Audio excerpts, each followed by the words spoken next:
Welcome to Let's Talk Confidence. And today we have a very special episode because I'm interviewing fellow confidence coach Nina. I met Nina through another coach and she asked me to come onto the podcast. I couldn't say no to her. She leaves you feeling more confident than when you started. And that to me is a great sign of everything I talk about in terms of building authentic confidence, being infectious to those around you. She's got a lot of experience. She brings some wonderful ideas. So enjoy this special episode of Let's Talk Confidence as I chat to fellow confidence coach Nina. All right, guys, welcome to this very special episode of Let's Talk Confidence. And I'm absolutely delighted to be joined by Nina De Sausmarez. Hi, Nina. Hello, Josh. Now, me and Nina have met through a group coaching program that I'm part of. And I'm going to put it out there. We had a conversation. Nina said, could I be part of your podcast? I thought, I've never had someone on a podcast before. But if I was going to have anybody on it, it's going to be someone like Nina. So I'm not going to do a big introduction. What I will say is that Nina, she's a confidence coach in the confidence world, just like I am. And when I finish a conversation with Nina, I feel more confident. So she is authentic and as genuine as they come. And I'm delighted to have you on the podcast today, Nina. Tell me a little bit about yourself for our listeners. Oh, Josh, that was an intro and a half. Thank you. And likewise. And it's amazing how you can meet someone and just instantly love their energy and feel, like you said, more confident, more elevated. So I am a confidence coach. I help women, mainly women, not always actually, step into their confidence and own their magnetism. And I really believe that feeling confident, acting confident can change your life, change the lives of the people that are in it. And if it wasn't for confidence, I definitely wouldn't be doing this job now, and I wouldn't be living the life that I live, which is a beautiful life, an ordinary life. But I wake up every day inside of that life, feel great about myself. That's what confidence has really given me the ability to do. So I want to share that, Josh, with the world. Every single person has the ability to choose confidence for themselves. So here we are. We're going to have a great conversation. I love that. Yeah. And as I say, whether it's speaking to Nina like this, looking at content, then everything Nina's just say, she's living and breathing. So looking forward to this conversation. We said we were concerned about trying to keep this contained because once you get us on the topic of confidence, that's it. It could be hours later. So we'll see where it runs. But yeah, great to share the space with you. I'm going to go straight in with a very broad question, but I think it's a question that part of the challenge is that it is so broad. So I'm going to go with Nina. What is confidence? It will be different for different people, but I will always share my take on it. It is the ability to absolutely back yourself, to love, honor, and respect yourself, and to trust yourself no matter what. It is knowing that you are worthy and deserving of all the love, success, and abundance that life has to offer. It is knowing inherently that you are whole, you are complete, and you are enough. I love that. I love that. What would that look like in a typical day-to-day situation? Let's take all the coachy speak out of it, because we're coaches, right? And we love to use some coach jargon, and there was some in that, and I'm aware of it. I really like to talk about confidence in like real speak. So basically it's waking up every day just knowing that I get to choose how I feel in the moment. My life might not always look perfect on paper. You know, I'm a midlife woman. There's a lot of hormone stuff going on. I've got 2 grown-up daughters. One doesn't live in the UK. There are money fluctuations. There is world wars going on. And yet I can wake up every single day and feel confident about myself and about my life. And there is a choice in that. I can choose whether my glass is going to feel half full, or I can choose whether I'm going to look at everything through the lens of nothing's working out for me. This world is a really awful place. I don't really think I'm ever going to have enough. And it really is about sort of playing with the narratives that we're constantly fed by the news, and this is to discount that there are bad things going on in the world. Josh, I grew up on a council estate. My mum was an alcoholic and my dad left when I was 6. I left school when I was 16 and I was basically homeless and I lived in a squat. When I come on and talk confidence, I know what it feels like to have, I didn't have anything set up for me in my life. There was nothing. I didn't have support around me. I had to take care of myself. But I learned how to do that by taking responsibility. But I always saw everything from the lens of poor me. I grew up quite like that. This is the card I've been dealt. This is the way that it is always going to be. And I don't care what you say. You've got something special over there. Someone gave you that gift. Someone gave you that way into that job or that way into that relationship.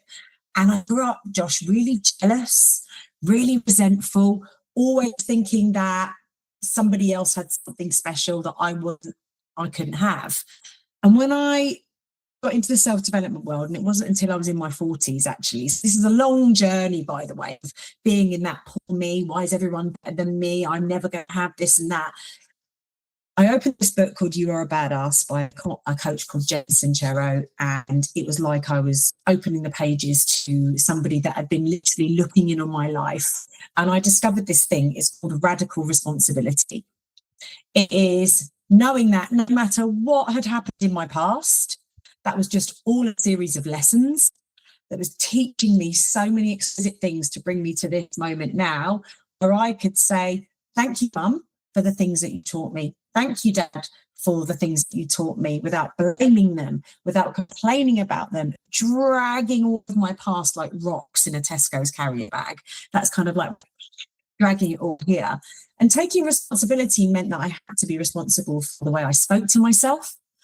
I had to be responsible for the way I not only trusted myself, but other people. I had to be responsible for actually taking action. Just not sat there going, why isn't my life amazing? Why don't I feel good about it? Where are all the opportunities coming knocking at my door? I had to be responsible for knocking. And this work is not easy. And it means having to get up every day and open the curtains. And if it is peeing down the rain outside, going, today's going to be a great day, because I choose it. And I choose that I'm going to be great in the day. If you do that over time, and you take baby steps over time, and you surround your people who are also speaking that way, acting that way, being that way, you'll feel it in their energy, the drains and radiators, you will make more confident choices. You will start to believe in yourself more. You will start to feel better, because we both know, Josh, confidence is an inside job. I can present it. I could wear designer clothes. I could buy a Lamborghini. I could buy a penthouse in Dubai. Well, actually, I couldn't, but I could do all of that. That's the external part. We've all got someone like that in our lives, Josh, haven't we? Where they just look fabulous. They walk in a room and they're just like amazing. But really, true confidence comes from how you feel about yourself. So it starts with self-talk, self-relationship, loving, honoring, and respecting yourself.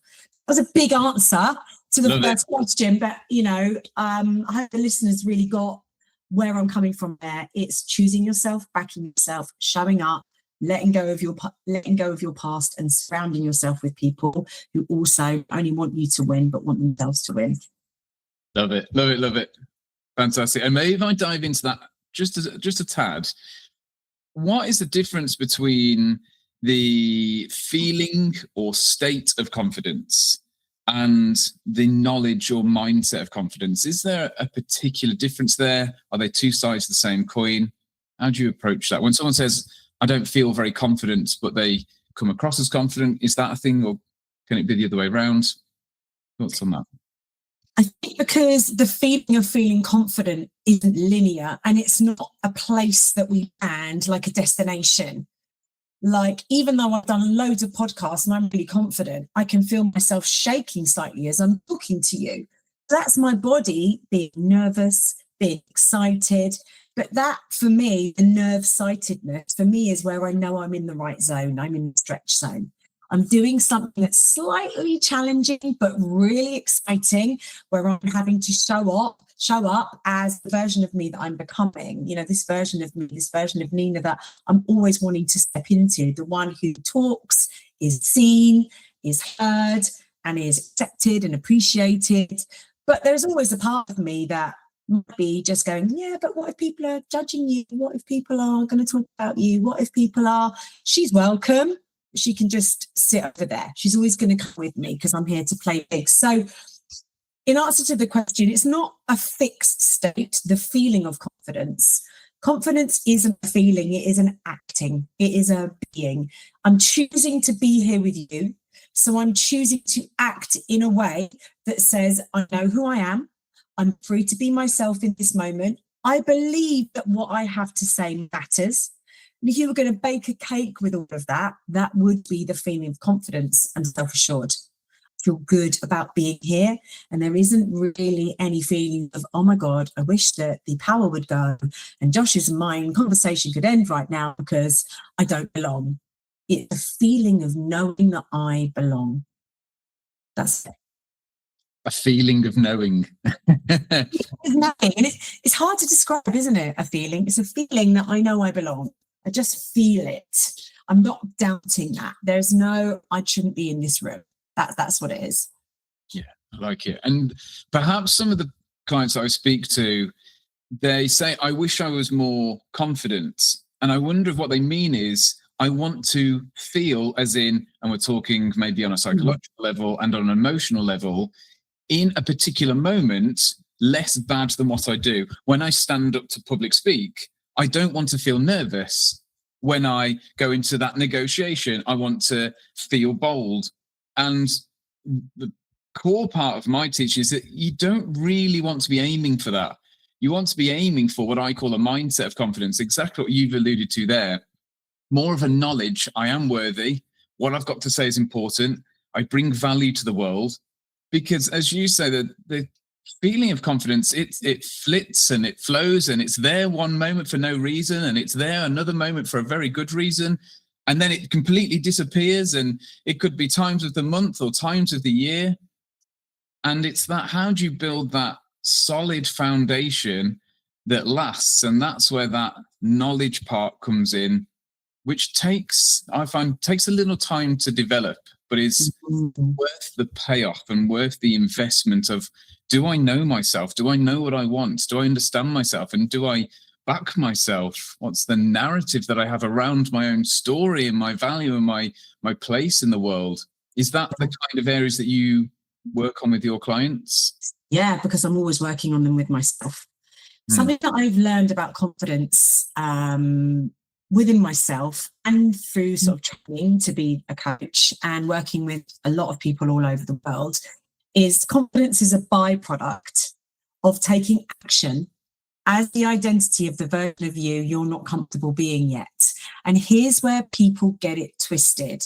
They think that they need to feel confident to take the action. Yes. And the whole thing about confidence is, if you split the word up, it means self-trust. The root word of Latin is self-trust, confidentia. So if I was teaching confidence to anyone, it's just like, how can you start trusting yourself more? Who would you need to be to trust yourself more? And it is that byproduct of baby steps, even micro actions. I think there is this urban myth that to be confident, you need to either be doing a TEDx or be flying a plane or, scaling a building or running a marathon or these really big achievements, which of course is amazing. But actually what you haven't seen those people who are doing those things doing is all those little micro baby steps along the journey to getting there.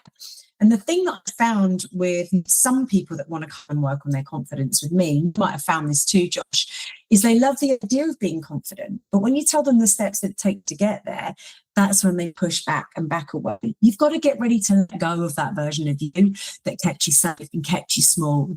I'm not good enough. What are people going to think of me? I need about 10,000 more certificates before I step into that. Really be ready and willing to step into trust. I trust myself. Even though I'm not ready to be that person yet, I know it's who I want to become. That's why, Josh, it's so important to get yourself into spaces where there's community, where there's mentor, where there's a coach, where there is some environment that calls you up and out to be bigger, play bigger. Because on our own, guess what? That old identity is a cheeky and it's going to keep pulling you back because the brain loves familiarity and it doesn't like you to change. And you've done really well so far in survival mode as that version of you. Every time I step into a bigger space, personally, I only ever do it with coaches and mentors and help around me. On my own, I'm just going to keep on resisting and pushing back because it feels scary. And we're all human at the end of the day. Yeah, very interesting you said about people wanting the confidence, but it's the steps to get there. I'm not in a habit of quoting Jimmy Carr. Be careful which ones I do. But he said something like, people are always jealous of what you've got, not of the journey it took to get there. And I was like, that's pretty good. That is. I like that. Yeah, we'll take that one because he speaks the truth, you know, and you know it's a wobbly journey. You know, you think about that kind of like line on the chart that's going up and up and up. Oh no, we're on the roller coaster here. There are days when we are on the floor, but the thing I've learned about confidence and confident people, and I see myself in that zone, is they fall down. They fall down all the time, but guess what? They bounce back so quick you don't even see them on the floor. Yeah, that's the difference. And they're quite comfortable in being there because they back themselves to get back to where they were before, but almost aren't in a rush. It's like, I'm a human being. There's going to be downfalls. I'm actually quite open about it with other people because it's not a reflection on me, but I'm going to get back. And it's not like, shall I get back on? It's not a choice. It's just a default. It's a trained default response. That's one of the key things I pick up from confident people. It's like they fall down as much, probably more than the average person. And it's that quote, a successful person has failed more times than the average person has tried. It's like they're so used to hitting the bottom and just going, yeah, this is fine. And off they go again. I love seeing that in somebody, or obviously love developing it in somebody. I think it's a marvelous trait to have and is a lifelong skill that will never not be needed and never not be useful. And I do think personally for me, coming from a background where there wasn't all of that comfort and there wasn't that safety and there wasn't that security, I had to create it myself. And I'm not saying that if you were born into a really loving home and your parents gave you everything and you were surrounded by love and you were given lots of opportunities, that, like having this hard school of hard knocks life means you're a more confident person. Here's what it does. It has you build a massive amount of resilience, because if you've got nothing and you've come from nothing, you've got nothing to lose. Yes. And remember, there's always that little me, that scraggy 16-year-old, I'm going to fight you me, that just lived in a squat and stole food to eat. I was just a train wreck. She still lives in me. But do you know what? She's brought me to be this version of I am today. So the resilience, a lot of times I draw on those experiences where I didn't feel safe and I didn't have anything, but I got back up, I knocked on doors, I got the job, I created my own luck. And again, that's another real thing about confidence. You're not sat there waiting for other people to bring that luck and opportunity to you, because you realise that's like watching paint dry. And, we all spend our time on social media looking at everybody living their shiny lives. Yes. And then we get to the end of the day and we're like writing in our journal, one day today. Like now, I'm in my 50s, Josh. I'm absolutely make sure that every summer that I've got left counts. And I feel like I'm just getting warmed up. So thank goodness for the 16-year-old me, mid-20s me, 30s me, 40s me, and all of the falling down, because I wouldn't be doing what I'm doing today if I hadn't experienced it. So I'm clapping for me back then. Staying on that theme of challenges around confidence, Nina, what's some of the biggest things that you see people do or think or that are a killer of confidence? Oh, this is a really good question. The number one thing I would see is people worrying about being judged by other people. That was exactly what I went for. Exactly. See, we speak the same language. It is that I'm not going to do this thing, or I'm hesitant and resistant because what are they going to think about me? So I say to anyone I work with, if anything you're about to do starts with, what is the thing? It's like, I don't want them to think that. If that comes in, if you're about to take an action, I don't want them to think that, then that is ego. So we need to get into the ego. We need to look at what's going on in there, because here's what we know about judgment. It's never what other people are thinking of us. It's what we are thinking of ourselves. And that's just the mirror that we're reflecting on them. Everyone's going to judge. So what are you going to do with your one sweet, precious life? You're going to sit there trying to fight all the fires. You're going to sit there treading on the eggshells. I can't say that. I can't wear that. I can't do that. Or are you just going to choose to live your life? You're going to just set yourself free. And the thing about judgment is you set yourself free of judging yourself. I am the only opinion that matters of me. Listen, I love validation. I've got some great testimonials online today. My ego just went through the roof. We all love it, right? However, if I'm waiting for the validation of other people to tell me that I'm doing it right, or I look good, or I sound good, and then it's PC enough, okay enough, acceptable of a woman of my age, or whatever that is, I'll be waiting for a very long time. So it really is that fear of judgment. And the fear of judgment is never actually the truth out there. It's all what's going on in here. That's why we talk about it's the inside job. We've got to get into what's your opinion of you? What is your relationship with you? Your self-worthiness, your self-love. We've got to get into that and build it from the inside out. Mm-hmm. Lovely. Brilliant. Okay. Have you seen a change in trends over your time as a confidence coach? Is there things that people want to be more confident in now, or are there things that affect people's confidence in a different way from when you first started? Definitely the whole social media piece. I think that has had a huge impact in people's confidence. Right. Because as we both know, what we're looking at every day is a highlight reel that people have curated. You know, they've literally arranged their coffee and a cake and a microphone, or they've sat at a beach and put their cocktail, you know, that was like 25 minutes of blowing the sand off the thing and waiting for the sun. You know, it's all fake, most of it. And I'm really seeing this hesitancy, particularly for people, say, in the coaching space, who really want to start showing up and being seen and talking about the work that they do. This real resistance to just get out there and get messy. You know, I'm not from the digital age. I'm in my 50s. I didn't have a phone when I was younger. I didn't grow up with anybody knowing what I was doing or caring. You know, we just took photos of ourselves in photo booths on a night out and hoped it printed. We took Kodaks with us, and you know, when there was one photo that came out on a holiday, the rest was just like my hand in front of the lens. So I was having too much of a good time. Yeah. People have lost their ability to just be messy and in the moment, because everything is so captured and picture perfect, and so you know, like arranged to look beautiful and modified. There's so much pre-thought going on to just trying to capture a moment rather than the moment. And I think it's just relayed itself as hesitancy and doubt, and people just go, well, I can't do that because it doesn't look like theirs. And I think people have lost their ability to just go, right, let's get messy, let's be me, I'll figure it out as I go. I know it's not going to look like theirs, but I'm just going to do it my way. We've lost trust in who we are, because if we don't look like them, then clearly it's not going to work. So I think that's been the biggest change. There's so much more hesitancy, but then there's always a contradiction to this, Josh. Almost has given everybody a great platform to go out there and create and talk and share and show up.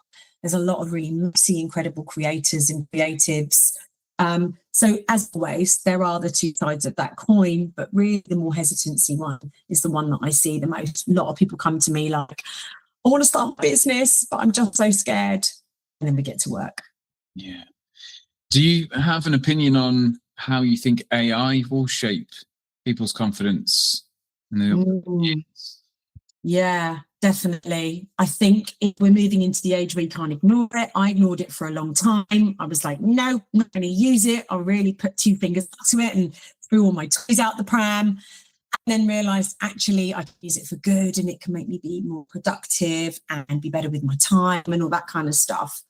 But then sometimes I catch myself, if I've become too reliant on it, even when I read my own things, I start to kind of like, I lose the essence of who Nina is. So I think we're moving into the age where we can't ignore it. I still think it's going to be 50-50. I think there still needs to be you-ness. There still needs to be your energy, your voice, you know, and also that should be front and center of everything you do. And then AI should really help you in the background. But when it's all AI and it's out there front and center and you've lost yourself, you know, people will always buy people. You know, the reason people work with me is not because I'm a confidence coach. It's because I left home when I was 16. It's because I swear. It's because I eat cakes. It's because I've got dogs. It's because I wear glasses. It's, you know, it's because of me. And they want to build their confidence. And I think that's the difference. So 50-50, I would say. Use it. Don't let it use you, and still be front and center as your messy, bold, weird self. Love it. I want to actually stick on that theme for a moment and get your opinion on something. So I heard something on a podcast this morning, wanted to dive into it. There is a AI company. I'm not going to name them and give them free publicity. I don't necessarily agree with. And it is a AI companion app, if you like. And you can go on and you create a partner that will listen to you. The advertising is they want to see the world through your eyes. Really kind of starting a relationship with an online person. You can use augmented reality. So you through your phone or a screen, you can project them into the room and they can interact with you in the room. I was quite horrified by this in terms of building relationships. And they said on this podcast there's a couple of million users. I thought, a couple of million users. Looking into it, January 2023, they had 10 million users. January 2024, they had 40 million users. So I don't know how many million users. Now, if we go off that trajectory, maybe 100 million users of people who are using AI almost solely for their relationships. What's your thoughts on what the potential impact of that would be on one's confidence? Oh my God, where the hell is that going?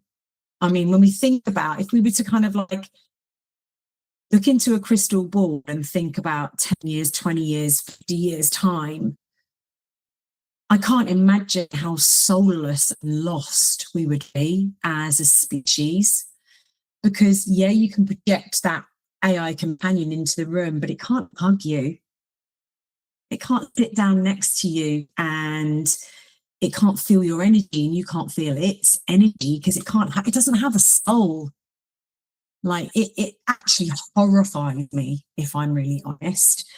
And it also horrifies me as to what has happened in the world that has brought people to the place where they would be choosing that over real friendship and real connection. Because let's face it, we can kind of blame ourselves, but not blame ourselves, because it's humans that have invented it, but it's also humans that are choosing to buy it. So we are like at the epicenter of its very being, aren't we? But I have to be honest, it really horrifies me. I've got two adult daughters. They're both in their 20s. And, you know, you and I, Josh, we'd have just gone to the doctor or we'd have spoken to a friend. They just speak to a certain AI companion and then they just think it's all sorted. So it's kind of like taking out the middle person, the professional. Some aspects, it takes some pressure off of certain organizations that are really struggling. But in the other breath, human to human, you get empathy. You know, it suits your heart and your nervous system in a way that and again, I'm no expert. This is only a personal opinion. Whenever I've got any advice from Kat, I don't feel soothed. It's just I needed to know that. Oh, I said the word there. But, I find it horrifying and sad in equal measure. And I hope that it doesn't ever overtake real human connection. And for all those people that are doing it, you know, good luck. So like I was saying. And I don't ask that question to shame anybody who is it, but I wonder on the trajectory of where that takes us to. And it's a challenge for me as a parent. Like my children, I've got 3 children all under 10. What is the world they're going to be growing up in? What skills do I need to embed in them now? What values do I need to try and model to them now? Not even tell them, because that's going to have little impact. What does my life need to look like to model the kind of values where I say, look, human connection is everything. Like there's the easy option or not, but the easy and good are not two sides of the same coin. They can be completely different entities or choices. So yeah, I heard that, and like I say, I'm not an expert on it either, but knowing what we know about confidence, about relationships, and the importance of how intertwined they are, it was quite concerning, I have to say. I'm sure. I hadn't actually heard about that until you introduced that to me just now. So, my visceral reaction was just horrified. Okay, let's move to something positive. What is one thing, if you could say, right, this is the one thing, there's loads of stuff that you do to help people with their confidence, but if people just do one thing to build their confidence, maybe in the long term, what would it be? Very, very easy to think about, what do I need to do? But the question that I would always invite everybody to start with is, who do I need to be? And the reason being is, what requires you to act in a way that your identity, this fixed labeled version, i.e., I'm an introvert, I'm an extrovert, I'm a morning person, I'm a this, I'm a that, anywhere where you are, I am. So say, for example, let's use 2026, I want to go out and network. I want to meet more people. But you are right now in this reality, this identity that you have collected over your life as, I'm not really a people person. I don't like big rooms. I find people irritating. I don't belong. If you're stuck in that identity, even if I write out, right, get onto social media and look at all the places where there are networking events. Pick. Book said networking event. I might not realize it, but this fixed identity, I don't like all of that, and it's not who I am. It's going to sabotage it all along the way. So the first thing that I would say to anybody is really go back to your identity. Let's look at the labels, all of the things that you've accumulated throughout your life that are keeping you in the box. And we want to really question those and ask you, are they true about you? And could there be a whole other way of looking at yourself and your identity so that you can step into being on stage, writing the book, working more, changing the job? So it is always who before how. If we had to go to a practical how, then obviously what I would say is get yourself in the room of really confident people who are doing what it is that you want to do. Watch and learn. That's been the best thing for me. I want to build a better business. I joined a program with people who are already in a business that looks like the business that I want to build. I'm going to ask questions. I've got to knock on the door, put my hand up, because environment is another really, really important factor of confidence. So many people have amazing ideas, thoughts, what they want to do, and they go and sit with their mum and dad and go, hey, I've got this amazing idea, mum and dad. What do you think? And of course, from the view, the lens, the identity, the upbringing, the past that their parents have grown up in, they're going to go, no, that's a stupid idea. Why would you risk that? You've got a great job, a great life, a great career, a great this, a great that. They're always going to project their fears, their views, and their opinions. And again, it will kill your confidence if you keep on going to people who aren't in the arena that you want to step into and asking for their advice. So get yourself in the room. Even if you don't feel like you belong there yet, that's even more of a reason to get yourself in the room. And we've got access, Josh, to the world now, haven't we, as human beings, to their books, their podcasts, their thoughts, they're running retreats, programs, offers, there's so many things. So if you're somebody listening to this and you keep hovering over a button to get yourself in the room, click it, do it. Your future self thanking you for it. Yeah, and again, you are a woman of your word. I spoke to you a little while ago and I said, what's one of the big things you've changed recently? And I think you said, I've just got out more. Like, online business is fine, but I've just got out more and I've met more people. What's been the impact of that on your business, but on you personally as well? Oh, well, first of all, I've just made the most incredible connections. I'm gathering relationships like stones on a beach and I'm just popping them all in my pocket, you know, and the more people I know, the more incredible opportunities are coming my way, and probably likewise for them as well. It's elevated my confidence because, you know, I'm in my office here. It's a lovely office. It's in my garden. I spend a lot of time here. I'm a radiator, but radiators also need radiators, as in the energy. I can sometimes be drained just being by myself. And even though there's always a million and one things to do, getting outside in the energy of other people and hearing other people win, Josh, like even if I'm going through a bit of a rocky patch, and of course I still do, I'm not here saying that my confidence is all the way up there and everything is great. It doesn't work like that. So if I know I've got regular things booked in my diary where I'm going to be in the room with really powerful people who are positive, who are making big, bold moves, having really great conversations, then my confidence has just gone through the roof. And I make sure that I've got that in my diary regularly. But it means I've got to sacrifice stuff. I've got to pay money to go to places. You have to stop worrying about investing. You get that back all the time. You're going to up level every time you're going to get in the room. I've got to invest time. I've got to book train tickets. I've got to travel. I've got to take time out of my day. I've got to ask for help. Again, how many people are stuck in the, I don't like asking for help because I don't think I deserve it. And I don't think you can stop doing that. You won't step into confidence if you don't ask for help. And the next thing, I've got to receive help. I've got to clean it. I've got to ask my kid, do the dishwasher, walk the dog, do this, do that. We've got to be able to receive it as well as ask for it. So there are so many things that just getting outside has given me, but they have to come with a few little sacrifices. Again, I want the confidence, but I'm not willing to give any of that stuff up. Because they're stuck in that identity. I don't ask for help. I don't really like other people. I don't think I belong. That won't work. If you want to go places, start to be the version of you that's already there. What would they do? Love it. Love it. Bro, I want to ask, do you have a controversial take on confidence that maybe some of the coaches might not agree with you? A controversial take on confidence. Am I allowed to swear, Josh? Yeah, I'll put a little E sticker on it. I'm sure they'll be absolutely fine. You go for it. You be you.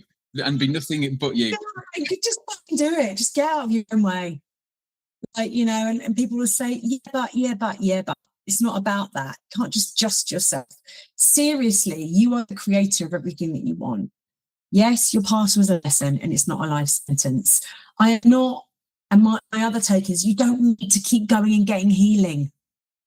Stop doing that. That's a really big one. Go on, lean into that because that's really interesting. You're not broken, Josh.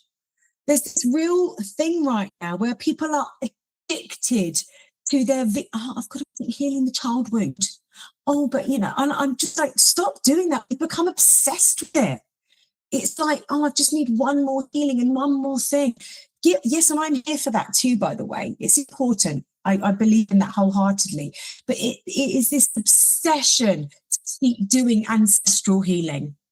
Give yourself some time and space rather than one thing and another thing and another thing. What would happen if we all just got to the place where enough of the healing, I'm good. So there, you can stick that in your pipes and smoke it. That is my very controversial take. And I believe in that wholeheartedly. I really do. Really interesting because it's a path I'm going on myself where there's certain things that aren't sexy that are just like the baseline of building confidence. Consistency, choosing the hard things, showing up, going through that kind of inner reflective work, listening to what's going on in your own mind. And the easier thing is to look for the thing that will do that instead. And there's lots of different kind of science-backed stuff, spiritual backed stuff. But some of the things are now I'm looking at. There's one I was looking at the other day, and I'm going to look it up. Is it Comeo? Have we heard of this before? No, I haven't. So, again, if you do this, it's not a judgment. It's fine. It's called something like Comeo. I've got that wrong, but I can't now find it. And it's inner healing, inner purging.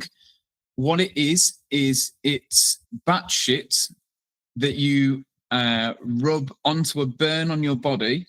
It causes dizziness, violent diarrhea, face swelling. It's been banned in Australia because it's a strong form of poison, highly dangerous. But I've seen people say that they're certified in delivering this form of healing. And I'm like, at what point do we stop and say, okay, there's probably some form of, we need to not look for the next magic thing, but work on the things that are actually going to make the difference. And Yeah, I'll fall on my sword on that one. That I really recognise that it's so important to go back and heal. This isn't to discount that. Yes. Particularly where your nervous system is concerned. And I've got many great friends and relationships with people who do that work, and thank goodness for them. Yes. But my point is really about this addiction to keep on healing. When is enough enough? And there isn't really an answer to that, but it just seems to have become so commonplace now. And it's almost like, well, who would I be if I was good?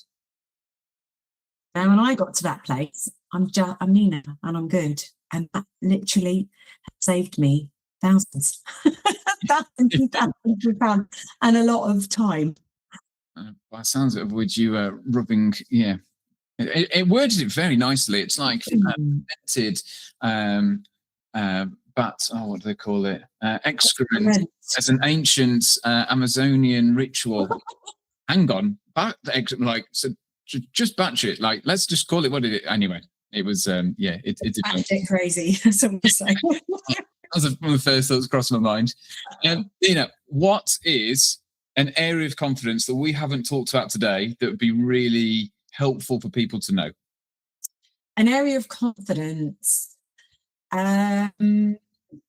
self-compassion, self-love. I think that it's something on a daily basis that most people don't really spend a lot of time thinking about or being in. I certainly didn't before I really started working on my relationship. I tend to work on relationship with everybody else, making sure everyone else is okay, everything else is done for them, they're happy and, they're taken care of. And then what we're living is, as a society, is the dregs of us. People pleasing, we're over, particularly women, we care and we give, but we're always doing it from the fumes at the bottom of the pan. And so when I kind of really discovered self-compassion, it's like giving myself grace, giving myself permission to rest, say no sometimes to things just because, I feel like I'm at the end of my tether, or not even when I'm at the end of my tether. Let's start to say no and practice boundaries before we get to that place. And moving through my day and getting to the end of today, before I shut my eyes, saying to myself, Nina, you did the best that you could today. Thank you for showing up for you. I freaking love you. You are a badass. I'm so appreciative of you. And I quite often say to myself things like, thank you, heart, for beating for another day. Thank you, legs, for carrying me up the stairs. Thank you, brain, for helping me. And it sounds, again, we're talking about simplicity. You can be so grateful for yourself that people get your overflow. Like everyone that comes in my energy, you get my overflow. You don't get my dregs. It's exquisite. It's so giving. You'll feel that as an energy. That's how I can raise everybody up, because I'm not in my dregs. I'm not running around every day trying to make everything perfect for everyone and then go, oh my God, I'm exhausted at the end of the day. Because that's what I learned as a little girl growing up, that you put everyone else first. You get to be a little bit selfish. And that's what I think is missing. And selfish isn't a bad word. It's self-love. It's self-care, to take time and show yourself a bit of compassion and give yourself grace instead of beating yourself up at the end of the day. Where didn't I do well? What wasn't good enough? Why did I get that wrong? Oh my God, I'm a bad person. I forgot that point. Like, we just got to stop doing that. You won't grow confident. You won't grow in confidence if you keep beating yourself up, bashing yourself at the end of it every day. That's it. Finish on that wonderful advice, insights. Nina, it's been absolutely terrific having you today, sharing your insight. But it's not that. We could take the transcript of what you've written, and someone could read it and go, yeah, that's good. That is. I think it's the pairing of that with the energy you bring, and like I say, the authenticity that you bring to every interaction you have. It's been marvelous to have you on. And if you're listening just on audio, encourage you to watch the video, because you see everything that Nina's saying in action, living and breathing. I'm around on my chair because I've been so excited. So you'll see the energy of what it looks like to just love this topic of conversation. And I know that whoever's listening to this, they're going to leave feeling elevated, inspired, more confident, maybe seeing things from a different viewpoint. So thank you for having me, Josh, as your first guest. And I want to ask you before we go, what does confidence mean to you?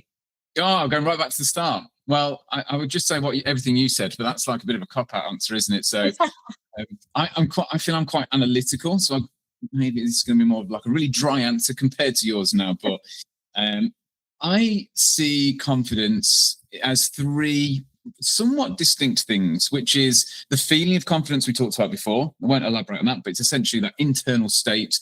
What's the sensations in your stomach? What are the thoughts that you're thinking? Which a confident person would be something like, I feel excited, I can do this. Maybe you're at a music concert, maybe you're 4-0 up in a sports game and it's like, this is going really well. It's that sense of this is good, and it's a tangible sensation in the stomach. So that's the feeling. You've then got what I call skill specific. And I added this one in maybe a year ago because I would meet people and I'd say, are you confident? And they'd like, think about it for a moment. And I'd say, well, I'm confident in my job. And what they meant is, if they were a carpenter and you said, build me a stud wall, they could do that with their eyes closed. They knew it inside out, back to front, and they didn't have to think about it. So essentially, they could do a good job with relatively little effort. It doesn't matter how they feel, completely independent of feelings. And they didn't have what I'll come on to a mindset of confidence before. They could have a terrible sense of self-worth, no feeling of confidence, but they knew how to do their job. And maybe, and I might be overgeneralizing here, but maybe for a lot of men, that's what they mean. It's like, I'm a confident person. I can do things well, whether that's public speaking or something with hands, or they can do their job well. And then the third one is this mindset of confidence, which is that internal narrative that you have about yourself. So do you back yourself? Do you understand yourself? Do you know yourself? Is there a humility so that you become more curious about what's going on with those around you than with yourself? I think that's a huge indicator of confidence. When you step into a room, are you desperate to find out about other people in a really curious way? Or is it, I need to show that I am this, whatever it is, powerful person, confident person, strong person, person who knows what they're on about? That's a real sense of confidence to me. Do you push yourself out there? Do you have things that push you and challenge you? That's the mindset of confidence. For me, when someone says I want to build confidence, I'm always looking at that third one, because if you can get that, and it links to so much of what you said today. If you can put yourself in a place where I know myself, I back myself, I'm kind to myself, I don't feel the need to overinflate anything. I am me and nothing but me, and I don't apologize for that. Everything else kind of comes from that. You will build those skills that you're confident in because you'll back yourself to even begin.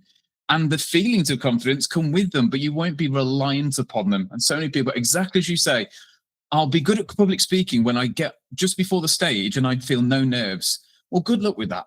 Like, you probably need to change something neurologically to even get to that point. So that's what I leaned at. I think there's those three types, which have been helpful to distinguish from me, because when I ask people, are they confident? It's like, well, am I feeling confident right now? Not really. I've just had my lunch. I'm quite tired. Are you confident in your job? Yeah, but does that make them a confident person? So that's what confidence is to me. You're welcome to give a minute reflection on that, and welcome to disagree with that as well. No, I love it. Yeah, and I was just really, really curious. And so many of this, obviously, because we love the same topic, and this is what we talk about, and this is what we teach, and this is what we're doing the work on ourselves always. It really resonated with me, and it was really good to hear you share that from your own language, from your own perspective. And that's why I really believe that there is room for all of us in this space to do this work, because we're all coming at it from our own view, our own lens. So thank you for sharing that with me. Yeah, not at all. Nina, if we wanted to find out more about you and the work that you do, where would we go?